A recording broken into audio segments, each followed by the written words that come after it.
पडणार नाही म्हणून हा अंदाज सर्वप्रथम लक्षात घ्यायचा.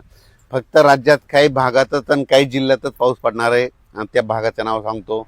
राज्यामध्ये फक्त ह्या 17 ऑगस्टपर्यंत नागपूर, भंडारा, गोंदिया, चंद्रपूर, यवतमाळ, अमरावती, अकोला, बुलढाणा, त्याच्यानंतर जळगाव, धुळे, नंदुरबार आणि मालेगाव ह्या पट्ट्यामध्ये काय होणार आहे, 2 कमी दाबाचे पट्टे आहेत. आता एक चाललाय आणि परत त्याच्या पाठीमागे आणखीन एक कमी दाबाचा पट्टा आहे. ते मध्य प्रदेशकडे जात असल्यामुळं त्याच्यामुळं ते सीमालगत त्या जे जिल्हे आहेत त्याच्यामुळे त्या भागामध्ये जे महाराष्ट्राचे सीमालगतचे जिल्हे आहेत मग त्या जिल्ह्यामध्ये काय होणार आहे, 17-18 ऑगस्टपर्यंत तिकडल्या पट्ट्यामध्ये मात्र ते पाऊस जोराचा पडणार आहे, शेतात पाणी साचणारा पडणार आहे म्हणून हा अंदाज लक्षात यायचा. पण त्याच्यामध्ये मग आता मराठवाडा आणि पश्चिम महाराष्ट्राची काय परिस्थिती, तर आधी सुरुवातीला काय करू, जे वंचित जिल्हे आहेत, एक सोलापूर जिल्हा, धाराशिव जिल्हा, लातूर जिल्हा, बीड जिल्हा, सांगली, पंढरपूर त्या परिसरामध्ये मात्र 14 ऑगस्ट 15 ऑगस्टमध्ये ह्या 2 दिवसामध्ये आणि आज देखील 13, 14 आणि 15 ऑगस्ट ह्या 3 दिवसामध्ये भाग बदलत पाऊस पडणार आहे आणि पिकाला लागल तसाच पडणार आहे आणि शेतात थोडंफार पाणी साचणारं पडणार आहे म्हणून हा अंदाज लक्षात यायचा. मुसळधार काही पाऊस पडणार नाही म्हणून हा त्यांनी अंदाज देखील लक्षात यायचा. पण त्यांच्याकडे म्हणजे पिकाला जीवदान ठरणारा पाऊस असा लातूर, बीड, धाराशिव, सोलापूर, पंढरपूर, अकोला, आपलं कोलकोट, मंगळवेढा, आटपाडी, सांगोला ह्या परिसरामध्ये काय होणार आहे, म्हणजे ह्या 13, 14, 15 ऑगस्टच्या दरम्यान तिकडं दररोज वेगवेगळ्या भागात पाऊस पडणार आहे, सर्वदूर काही पडणार नाही म्हणून अंदाज लक्षात यायचा. त्याच्यानंतर हा पाऊस काही काही ठिकाणी 1 तासाचा, कुठं अर्ध्या तासाचा, 22 मिनिटाचा, 10 मिनिटाचा, 5 मिनिटाचा असाच असणार आहे म्हणून हा अंदाज लक्षात यायचा. पण त्याच्यानंतर राज्यात मात्र परतीचा पाऊस धुमाकूळ घालणार आहे म्हणून हा अंदाज सोलापूर जिल्हा, लातूर जिल्हा, बीड जिल्हा, जालना, संभाजीनगर, अहिल्यानगर, सांगली, कोल्हापूर, सातारा, मानखटाव, म्हणजे मानखटावकडं तिकडं दुष्काळजन परिस्थिती आहे, म्हणजे काही तालुके असे आहेत की तिकडं पाऊस कमी पडतो, तिकडं मात्र परतीचा पाऊस पडणार आहे म्हणून हा अंदाज त्या शेतकऱ्यांनी लक्षात घ्यायचा. त्याच्यानंतर पुणे, मुंबई, इगतपुरी, संगमनेर, अकोले, नाशिक, दिंडोरी ह्या परिसरामध्ये सरीव सरी चालू राहतील आणखीन जवळपास 17 ऑगस्टपर्यंत म्हणून हा अंदाज लक्षात यायचा. आणि त्याच्यानंतर मुंबईला देखील सरीव सरी येत राहतील म्हणून मुंबईकरांनी देखील अंदाज लक्षात यायचा. पण जास्त पाऊस सगळ्यात जास्त भंडारा, गोंदिया, चंद्रपूर, यवतमाळ, अमरावती, मोर्शी त्या परिसरामध्ये, अचलपूर, दर्यापूर, त्याच्यानंतर परतवाडा, आकोट, अकोला, त्याच्यानंतर इकडं शेगाव, खामगाव, त्याच्यानंतर जळगाव, जामोद घाटाच्या खाली नांदुरा, मलकापूर, त्याच्यानंतर जळगाव, रावेर, त्याच्यानंतर इकडं धुळे, नंदुरबार ह्या पट्ट्यामध्येच काय होणार मोठा पाऊस पडणार आहे, शेतात पाणी साचणार पडणार आहे म्हणून हा अंदाज लक्षात यायचा. काही ठिकाणी वड्याला पाणी देखील येणार आहे म्हणून हा अंदाज देखील त्यांनी लक्षात यायचा. आणि मराठवाड्यात मध्ये परभणी जिल्हा, बीड जिल्हा, लातूर जिल्हा, धाराशिव जिल्हा, नांदेड, हिंगोली, वाशिम ह्या परिसरामध्ये आज देखील 13 ऑगस्टला दुपारनंतर विखुरलेल्या स्वरूपाचा संध्याकाळी पाऊस पडणार आहे म्हणून हा अंदाज लक्षात यायचा. आता मी माझ्या शेतात असल्यामुळं मी जे सोयाबीन 30 जूनला पेरलेलं होतं तर ते तुम्हाला दाखवतं कसं आलेलं आहे. आणि आपली 30 जूनची सोयाबीनची पेरणी हिला कंप्लीट आजच्यानं 42 दिवस पूर्ण होऊन आजचा 43वा दिवस आहे. तर पाहू शकता कशा शेंगा लागल्यात, कसा माल आहे आणि किती वाढलेली. ही बघा असे गुच्छे लागलेले आहेत.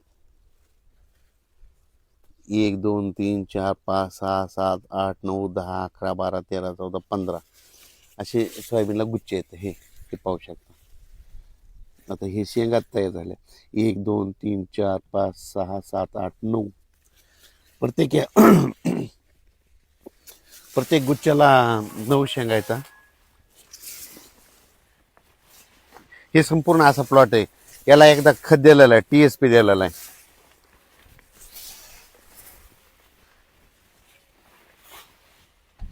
TSP खत दिला, तणनाशकाची एकदा फवारणी केलेली, कीटकनाशक 2दा मारलेलं आहे आणि हे गेले 3 वर्षापासून हीच व्हरायटी करतो. यावर्षी देखील केलेली. यावर्षी वाटते की विक्रम ॲव्हरेज येईल, कारण की 17 एकर असाच प्लॉट आहे जबरदस्त.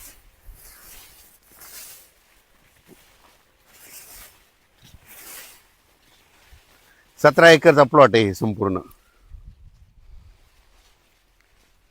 आता हे सोयाबीन निघाल्याच्या नंतर लगेच आम्ही त्याच्या हरभरा करतो. 2च पिकं घेतो, कारण की सोयाबीनचं बियाणं घरचं, हरभऱ्याचं घरचं. तर ह्या सोयाबीनला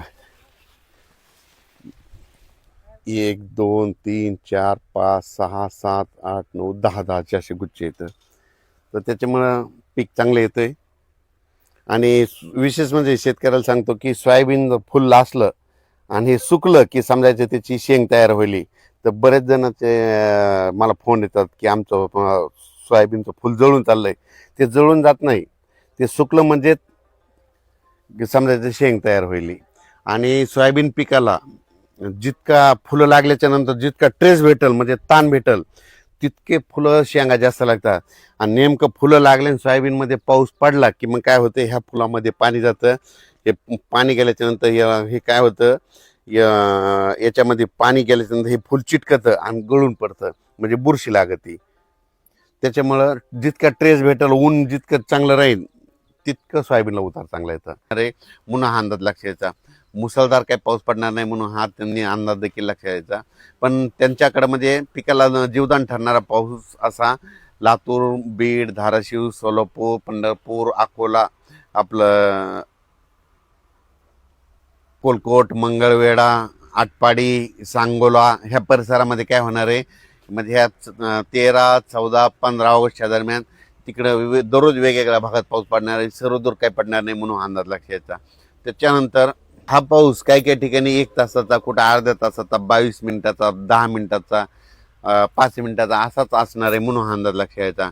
पण त्याच्यानंतर राज्यात मात्र परतीचा पाऊस धुमाकूळ घालणार आहे म्हणून हा अंदाज सोलापूर जिल्हा, लातूर जिल्हा, बीड जिल्हा, जालना, संभाजीनगर, अहिल्यानगर, सांगली, कोल्हापूर, सातारा, मानखटाव, म्हणजे मानखटावकडं तिकडं दुष्काळजन्य परिस्थिती आहे. म्हणजे काही तालुके असे आहेत की तिकडं पाऊस कमी पडतो, तिकडं मात्र परतीचा पाऊस पडणार आहे म्हणून हा अंदाज त्या शेतकऱ्यांनी लक्षात घ्यायचा.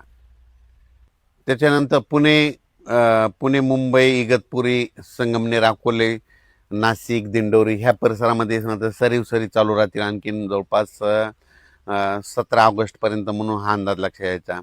आणि त्याच्यानंतर मुंबईला देखील सरीव सरी येत राहतील म्हणून मुंबईकरांनी देखील अंदाज लक्षात यायचा. पण जास्त पाऊस सगळ्यात जास्त भंडारा, गोंदिया, चंद्रपूर, यवतमाळ, अमरावती, मोर्शी त्या परिसरामध्ये, अचलपूर, दर्यापूर, त्याच्यानंतर परतवाडा, आकोट, अकोला, त्याच्यानंतर इकडं शेगाव, खामगाव, त्याच्यानंतर जळगाव, जामोद घाटाच्या खाली नांदुरा, मलकापूर, त्याच्यानंतर जळगाव, रावेर, त्याच्यानंतर इकडं धुळे, नंदुरबार ह्या पट्ट्यामध्येच काय होणार, मोठा पाऊस पडणार आहे. शेतात पाणी साचणार पडणार आहे म्हणून हा अंदाज लक्षात यायचा. काही ठिकाणी वड्याला पाणी देखील येणार आहे म्हणून हा अंदाज देखील त्यांनी लक्षात यायचा. आणि मराठवाड्यात मध्ये परभणी जिल्हा, बीड जिल्हा, लातूर जिल्हा, धाराशिव जिल्हा, नांदेड, हिंगोली, वाशिम ह्या परिसरामध्ये आज देखील 13 ऑगस्टला दुपारनंतर विखुरलेल्या स्वरूपाचा संध्याकाळी पाऊस पडणार आहे म्हणून हा अंदाज लक्षात यायचा. आता मी माझ्या शेतात असल्यामुळं मी जे सोयाबीन 30 जूनला पेरलेलं होतं तर ते तुम्हाला दाखवतं कसं आलेलं आहे. आणि आपली 30 जूनची सोयाबीनची पेरणी हिला कंप्लीट आजच्यानं 42 दिवस पूर्ण होऊन आजचा 43वा दिवस आहे. तर पाहू शकता कशा शेंगा लागल्यात, कसा माल आहे आणि किती वाढलेली. ही बघा असे गुच्छे लागलेले आहेत. 1 2 3 4 5 6 7 8 9 10 11 12 13 14 15